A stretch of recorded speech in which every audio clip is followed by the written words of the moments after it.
जय श्री राम। अद्भुत रामायण।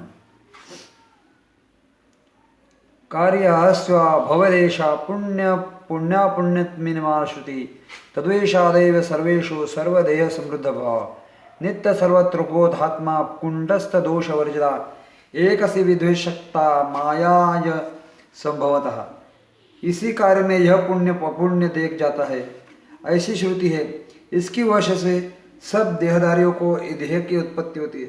आत्मा नित्य और सर्वग्रामी कुंठस्थ दोष वर्जित एक ही वह अपने माया स्वभाव उनके प्रकार प्रकार का दिखती है। तस्माद् बाहु निर्मला परमार्थादि भेद व्यक्ता स्वभावेन सचौ मायात्मन शरंचाय तथा यह धूम संक्राशिषो मलिनो भेवते अंतःकरणे रजुता वर्जित तनोभिलिप्यते। इस कारण मुनिजन परमा से अद्भुत कहते हैं। स्वभाव से जो अव्यक्त का भेद है वह माया। जैसे धूम के संपर्क से आकाश में श्यामता दिखती है, आकाश में दोष नहीं आता, उसी प्रकार अंतःकरण में भाव में आत्मा मलिन नहीं होता। यथा स्वभावप्रवये भांति केवल स्फटिकौकुलम उपाधिहीनो विमलस्त्वे प्रकाशते ज्ञान स्वरूपे बाहु जर्जिता देत विष्णा अंत अर्थ स्वरूपमेव वज्ञा प्रजंते कुटुकुबत भया।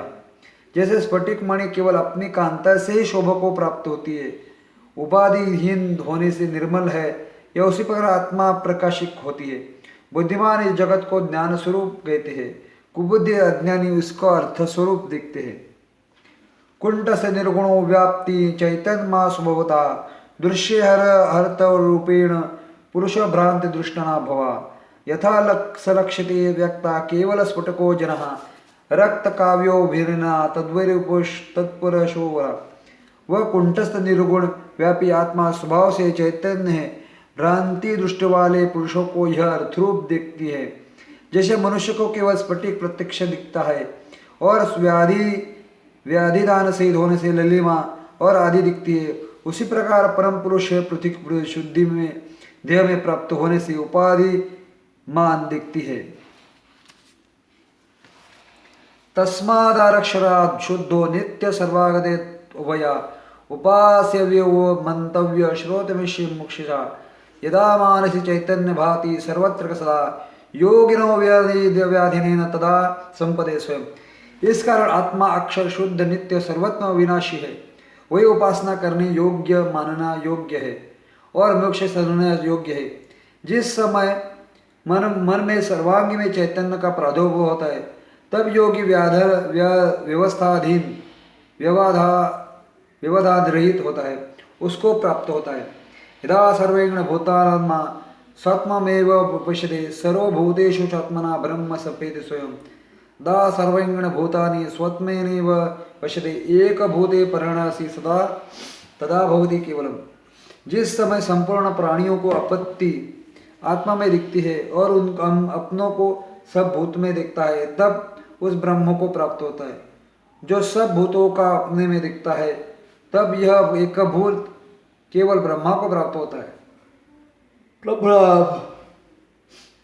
यदा सर्वे मनुष्यो काय यस्य सदृदे स्थिता सदा सावध भूतो शिम मुक्षते पंडिता सदा भ्रूतो पृथ्वी गामो भैम कस्तमनो स्पश्यते तदा विस्तार ब्रह्म संपदेदम तथा।